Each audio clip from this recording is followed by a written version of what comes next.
Do you think there is a bigger chance that Russia will try to invade?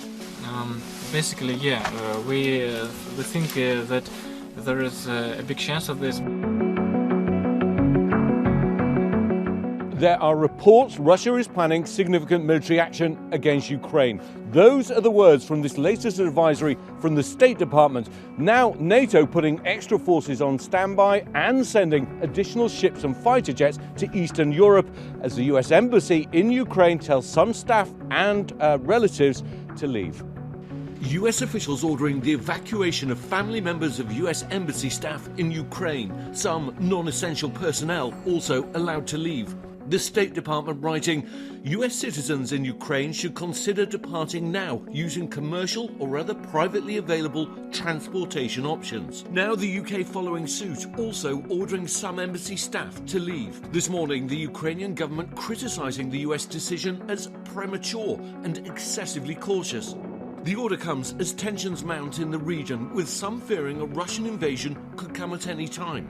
Despite consistent denials by the Kremlin, Secretary of State Antony Blinken reaffirming US support for the Ukrainian government, saying the US will not tolerate any incursion into Ukrainian territory. If a single additional Russian force goes into Ukraine in an aggressive way, as I said, that would trigger a swift, a severe, and a united response from us and from Europe.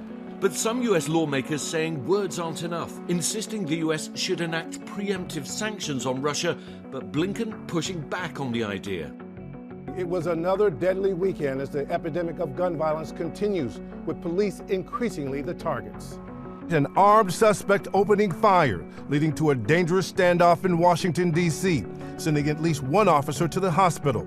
After a brief barricade, the suspect remains at large. Before they could contact them, he started firing shots at these officers. This attack coming on the heels of a shooting during a traffic stop in Houston that left 47-year-old Corporal Charles Galloway dead, and another police shooting in New York that killed 22-year-old rookie Jason Rivera. His partner, 27-year-old Wilbert Moore, critically wounded when police say they were ambushed by a suspect during a domestic violence call. So let me get a bus here, ASAP. A third officer also hospitalized. Rivera now at least one of 18 police officers who've died in the line of duty since January 1st. 2 MOS shots. Cop shot.